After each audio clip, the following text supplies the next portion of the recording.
वास्तव में वहां जल है ही नहीं।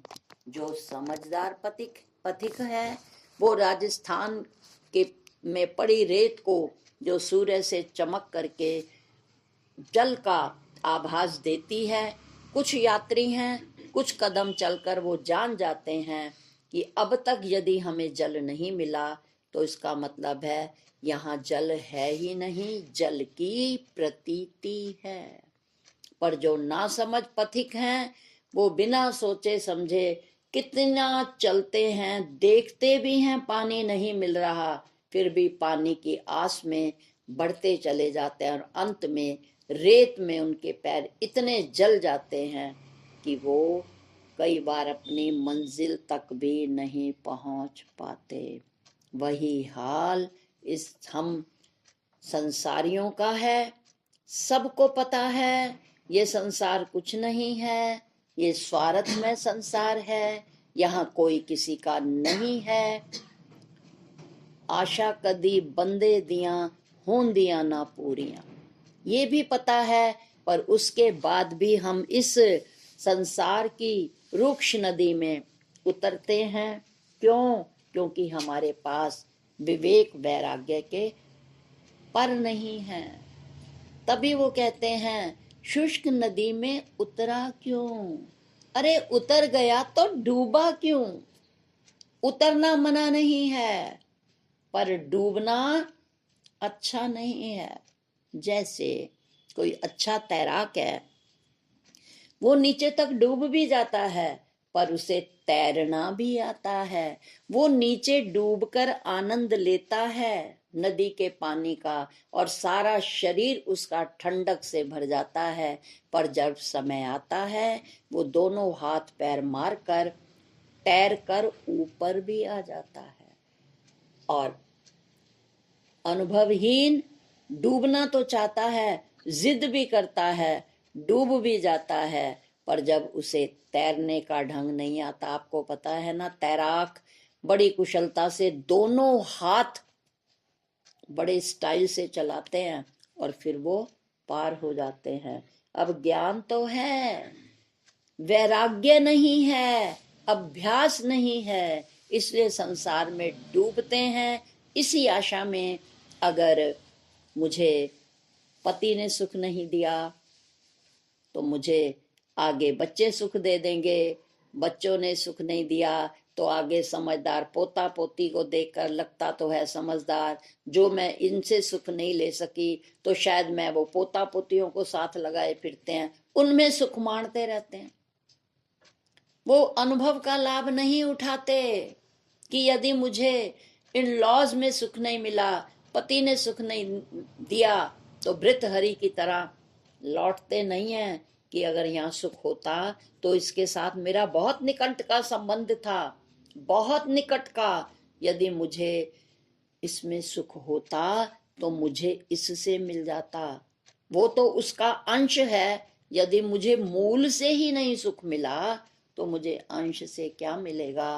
पर नहीं, उस मरुस्थल के अबोध यात्री की तरह आगे बढ़ता है, कभी वस्तु में, कभी संबंधों में, कभी व्यक्तियों में ढूंढता रहता है सुख, और सुख की तलाश करते करते तलाश अधूरी रह जाती है और फिर बढ़ जाता है एक नए जन्म की ओर, दर बदर पुनः उन्हीं सुख और दुखों को सहन करने के लिए। तो भगवान क्या कमाल है कि एक गुरु, एक माता पिता और एक प्रभु के अलावा कोई हम पर तरस नहीं खाता। तरस प्योई तरहमत कीती। तो भगवान कृष्ण कौन है? श्री कृष्णम वंदे जगत गुरु।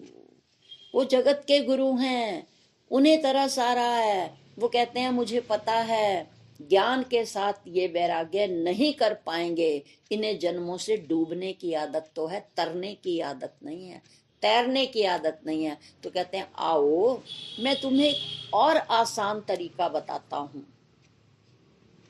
उन्होंने कहा बहुत आसान है, जिसमें आपको कुछ छोड़ना नहीं है, बनाना है, कुछ छोड़ना नहीं है। और जैसे बच्चे को ना पकड़ने की आदत होती है, छोड़ने की नहीं।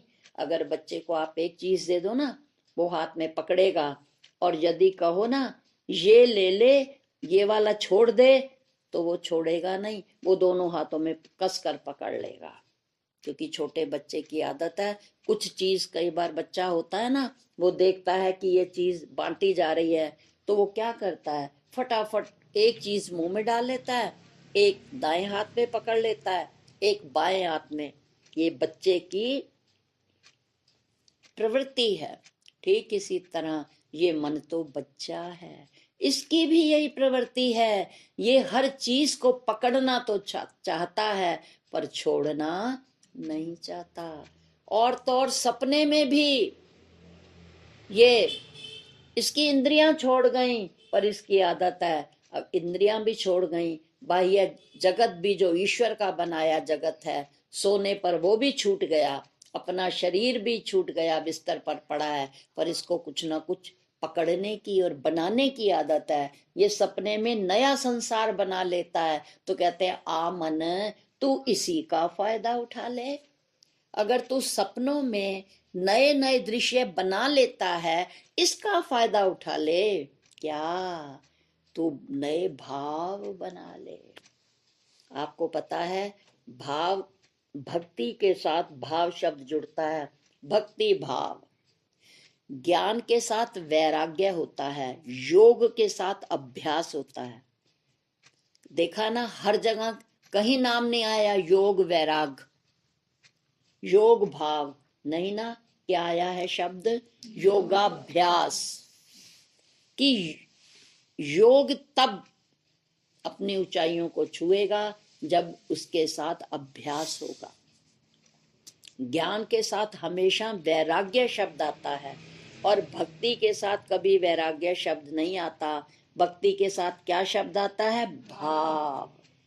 तो भगवान कहते हैं अच्छा है भैया, तुम यदि जुड़ना चाहते हो, मुझसे योग करना चाहते हो, बिछुड़ गए हो ना, पुनः मिलना चाहते हो, तो अगर ज्ञान के द्वारा तुम नहीं मिल पा रहे, तुम छोड़ नहीं पा रहे, तो चलो, तुम्हें पकड़ने की और बनाने की आदत है इस मन को, तो बनाना है तो क्या बना ले, मेरे प्रति भाव बना ले।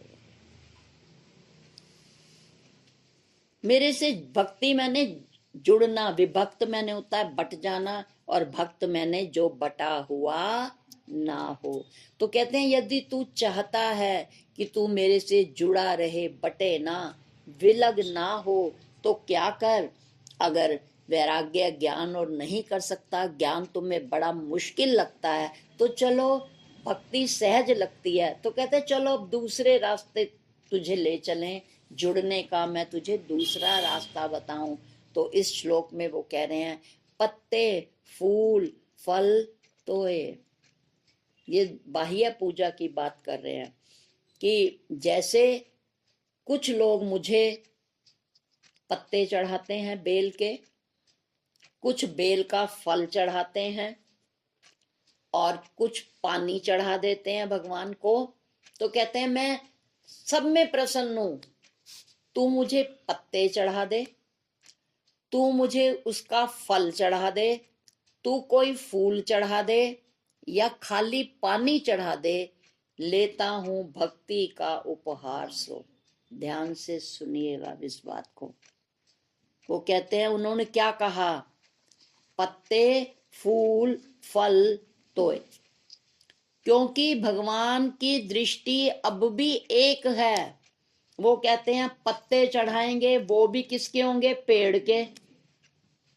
अगर ये मुझे उसका फूल चढ़ाएगा तो फूल भी किस पर हुआ, अगर फल चढ़ा देगा तो फल भी किस पर होता है। तो उनकी दृष्टि क्या है, पेड़ यानी आधार पर। भगवान अपना मूल स्वरूप नहीं भूले हैं। हम सोचते हैं भगवान पत्ते से भी खुश हो जाते हैं। हमारी दृष्टि में नानत्व है। हम कह रहे हैं वो बेचारा तो ना पत्ते ही ले आ रहा है, उसके पास, बेचारे के पास है ही नहीं, फल तो महंगा मिलता है, पत्ते तो कहीं से भी तोड़ दो तो वो हीन भावना रखता है कि मेरे पास तो कुछ नहीं है, या दूसरा कहता है ये तो खाली पत्ते चढ़ा के आया, मैंने तो इतना बड़ा बेल चढ़ाई उस पर। तीसरे ने कहा कि भैया मैंने तो जल में दूध मिलाकर चढ़ाया।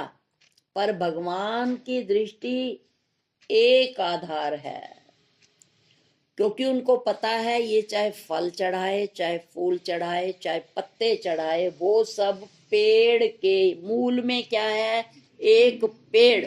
तो इसलिए वो कहते हैं मुझे कोई दुख नहीं होता, मुझे पता है ये सब मेरे ही तो रूप हैं, उसमें से कोई भी चीज चढ़ा दे, मुझे क्या फर्क पड़ता।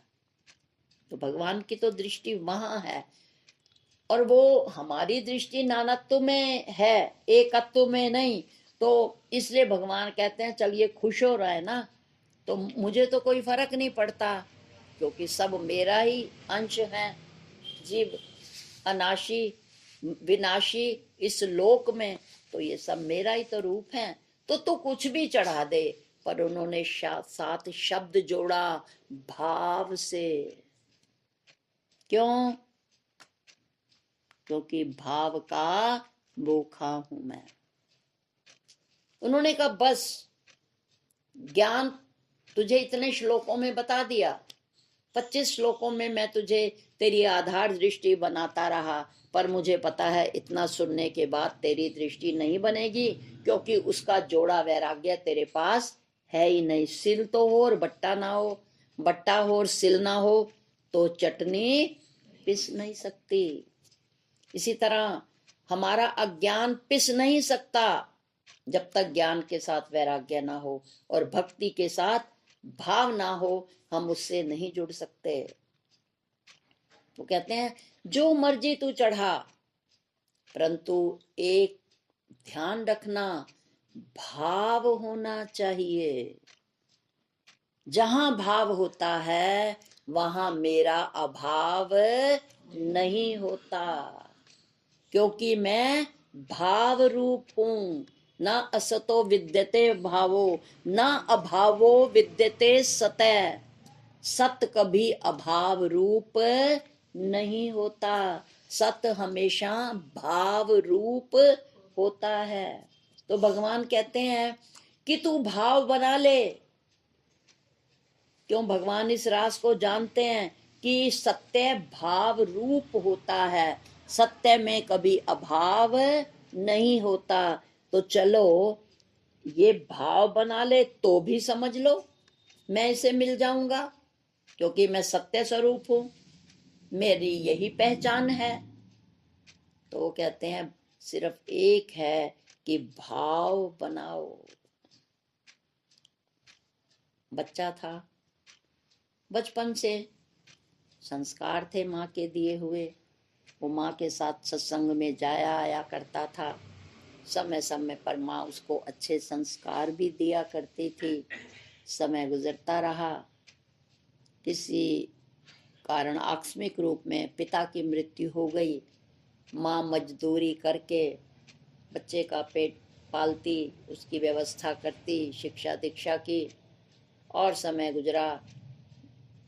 परीक्षा कहिए बच्चे की या दुर्भाग्य कहिए, उसकी माँ इतनी बीमार पड़ी, इतनी बीमार पड़ी कि इलाज कराया, सब कुछ किया, पर एक दिन ऐसा आ गया कि माँ को तो कोई खास होश है नहीं, और बच्चा परेशान है कि अब ना कुछ खाने बनने के लिए है, ना माँ के इलाज के लिए है, अब मैं क्या करूँगा। पर उसके जो पिछले संस्कार थे सुने हुए अध्यात्म के, इसलिए कहते हैं अपने अपने बच्चों में संस्कार डालिए। वो संस्कार काम आ गए बच्चे के। उन्होंने कहा कि कहती थी मेरी माँ कि भगवान भावना के भूखे होते हैं, तो इसलिए जब भी तुम पर कोई कष्ट आए तो भाव में प्रार्थना किया करो भगवान से। उसे याद आ गया, वो उसने मंदिर जाना शुरू किया, भगवान के पास खड़ा होता, अश्रुपूर्णित नेत्रों से भगवान से प्रार्थना करता, तू सब जानता है, अब हमारे पास कुछ ज्यादा नहीं बचा, अब कैसे होगा, क्या होगा, तू मुझ पर कृपा कर, कोई ना कोई हमारा प्रबंध कर, क्योंकि तो कर्तुम शक्यम अकर्तुम शक्यम अन्यथा कर्तुम शक्यम। हे प्रभु, मैंने सुना है तू सर्व समर्थ है, तू सब कुछ कर सकता है। और मैंने ये भी सुना है बिन आखे सब कुछ जानता। तू जानता है, मैं किससे कहूँ, मेरा कोई नहीं सहारा बिन तेरे। रोज वो प्रार्थना करता, अभी स्वीकार नहीं हो रही थी, मरता क्या न करता। किसी ने सलाह दी कि अब भक्ति भाव से भगवान को, अब तक तो बोल बोल कर प्रार्थना की है, अब मौन हो जा, चुपचाप अपना जो भी तेरी इच्छा है वो लिख करना भगवान के चरणों में रखाया कर। अब वही है कि मजबूरी, जैसा कहा उसने फिर वैसा ही किया। अब धीरे धीरे वो रोज एक स्लिप लेता, उस पर अपनी जो भी कुछ मनोदशा और अभाव होता है उसका वर्णन करके लिखकर भगवान के चरणों में रखता जाता। बहुत से लोग आते देखते चले जाते। एक दिन किसी आध्यात्मिक प्रवृत्ति के एक अमीर आदमी ने कुछ थोड़ी सी हिम्मत दिखाई और उसने कहा, भाइयों, यहाँ अक्सर आप भी देखते होंगे कुछ दिन से कुछ लिखा जाता है और यहाँ रोज पड़ा हुआ होता है, हमें देखना चाहिए कि इसमें क्या है। तो किसके पास समय है ठहरने या रुकने के लिए। करते कराते धीरे धीरे लोग खिसक गए। उसने चुपचाप वो स्लिप उठाई और वो घर ले गया। उसमें आर्द भाव से प्रार्थना लिखी हुई थी और उसने कहा कि देखो, बच्चे की ये भावना टूटनी नहीं चाहिए कि भगवान सर्व समर्थ है और वो दिल से निकली प्रार्थना को सुनता है। तो उसने कहा, बच्चे को कितना विश्वास है, इसने नित नई कोई न कोई नई बात और अपने हृदय की विवलता प्रकट की है भगवान के सामने। तो मुझे कुछ करना चाहिए। और वही है कि उसके पास धन की इतनी कमी नहीं थी। उसने थोड़े से थैली में चुपचाप रुपए डाले और अगले दिन जब बच्चे के आने का समय था, थोड़ी देर पहले उसने भगवान के चरणों के सामने वो थैली रख दी, एक साइड खड़ा हो गया। लोग जाते रहे जैसे कि हम सामान्य लोग करते हैं।